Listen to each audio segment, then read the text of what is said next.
Kalau musik itu sudah diharamkan oleh Rasulullah, maka tidak boleh kita katakan ada musik Islami. Sekarang kalau seperti itu jadi ada zina Islami nanti, Pak. Ada mencuri Islami, pacaran Islami, riba Islami. Rasulullah tidak pernah beribadah kepada Allah dengan cara alat musik. Tidak. Memang kalau tanpa musik, sebagian ulama membolehkan syair, bersenandung. Nih, boleh. Sebatas bersenandung, bersyair, nggak apa-apa. Tapi Imam Syafi'i memberikan catatan. Catatannya pertama, isi senandung atau syair itu tidak boleh berisi maksiat. Nah, musik mengingat Allah. Karena liriknya tentang kematian. Liriknya tentang Islami. Dan yang lainnya. Tentu pertama ya, kewajiban kita adalah mendahulukan dalil daripada akal. Ketika Rasulullah mengharamkan dan Rasulullah menyatakan itu haram, tegas. Nabi tidak pernah memberikan perincian kepada kita, kalau musik ini buat yang liriknya Islami boleh. Kalau liriknya nggak Islami, isinya maksiat nggak boleh. Nabi mengatakan apa? Akan benar-benar ada dari umatku yang menganggap halal alat-alat musik. Tegas, mutlak. Kaidah usul fikih mengatakan apa?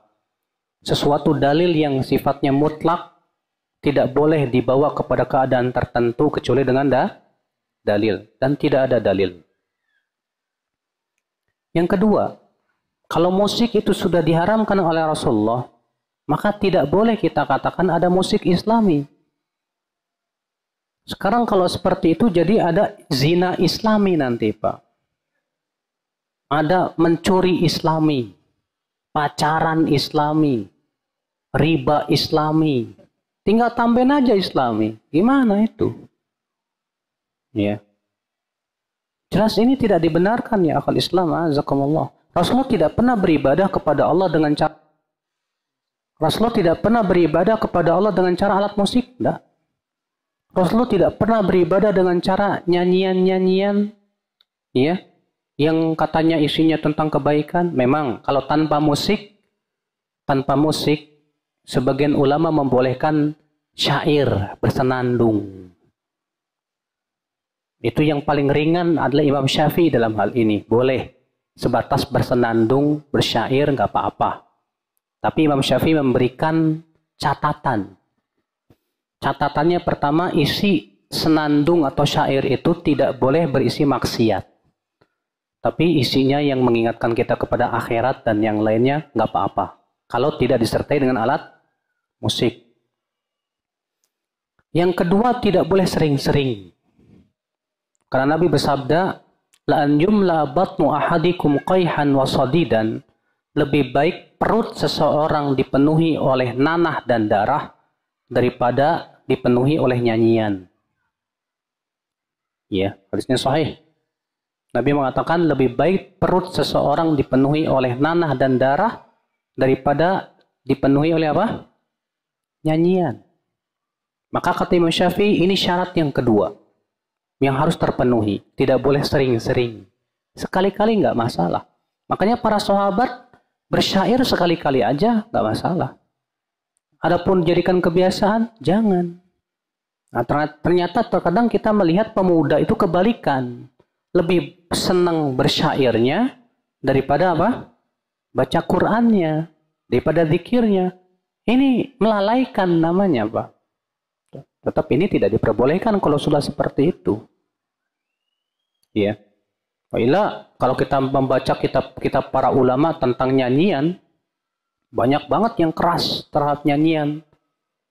Ya, Imam Malik mengatakan nyanyian itu ruqyatuz zina, ruqyahnya zina.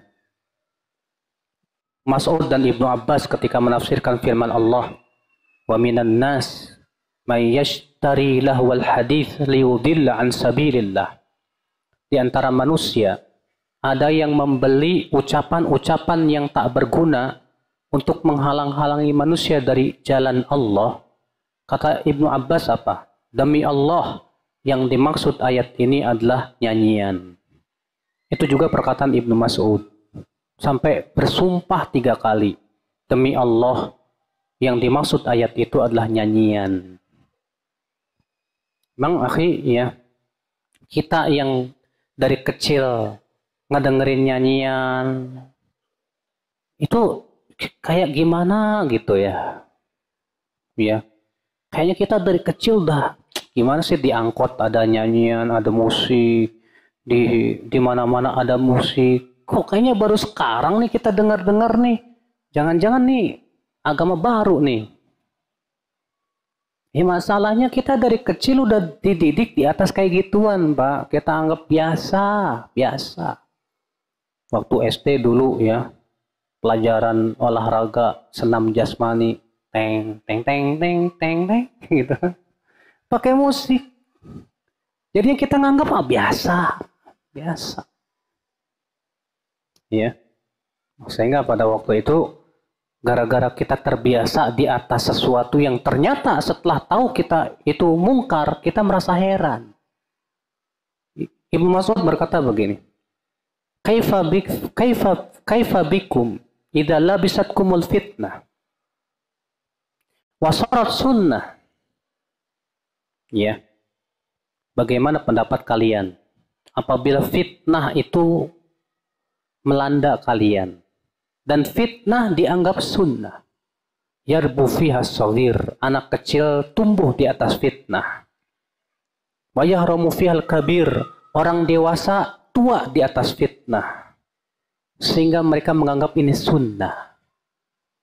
Ketika fitnah itu dikatakan tinggalkan, orang berkata ada sunnah yang ditinggalkan. Padahal itu bukan sunnah. Kenapa? Di situ Ibnu Mas'ud memberikan kepada kita alasannya. Dia sudah tumbuh dari kecil di atas fitnah. Dia sudah dewasa sampai tua di atas fitnah. Sehingga dia anggap biasa gitu. Dianggap biasa, nggak masalah. Nah, inilah jadi masalah akal Islam. Nah, setelah kita besar, mulai kita mengaji, baru kita dengar, haram, waduh. Ya, kalau antum Masya Allah kayak Mas tadi itu ya, pas dengar langsung haram, langsung nyari, langsung wah, udah kalau gitu saya tinggalin, Masya Allah gitu kan. Yang berabe-nya tuh Pak, pas dia tahu haram, apaan sih nih? Dikit-dikit haram. Agama apaan tuh kayak gitu tuh kan? Susah jadinya karena ngikutin hawa nafsu. Ya.